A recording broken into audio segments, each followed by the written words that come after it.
Maintaining the throne, a deep dive into power and leadership. Hello, everyone. Welcome back to our channel.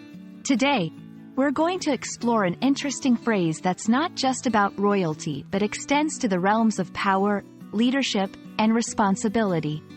We're diving into the meaning and use of maintain the throne. Stick around to learn how this phrase applies in various contexts and why it's important for English language learners to understand it.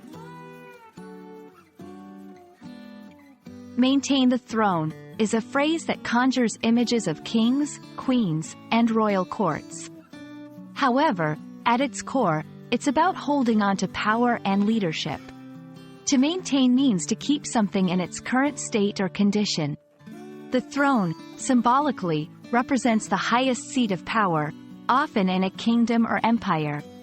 Therefore, when we say someone is trying to maintain the throne, we're talking about their efforts to retain their position of authority and ensure their power remains unchallenged. While the phrase might seem tied to monarchies, its use is far broader in modern English. In the business world, maintaining the throne can refer to a company striving to remain the market leader. In sports, it could mean a team or athlete aiming to stay at the top of their game. It's a metaphor for perseverance, strategic planning, and resilience in the face of challenges. Understanding the phrase also requires a look into history. Many monarchs throughout time have literally fought to maintain their thrones against rivals, invaders, or even their own family members.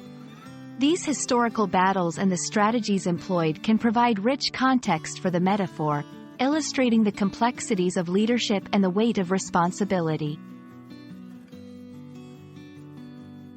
For English language learners, recognizing metaphors like maintain the throne enriches comprehension and communication. It's used in news articles, literature, and everyday speech to describe efforts to stay in a dominant position. Knowing this phrase allows learners to grasp more nuanced conversations about power dynamics, competition, and leadership. We hope this exploration of maintain the throne has given you new insights into the intricacies of English phrases and their broader meanings. Understanding these metaphors not only helps with language proficiency but also enriches your understanding of cultural and historical contexts. Thank you for joining us, and we look forward to bringing you more enlightening topics in the future. Keep learning, and see you in the next video.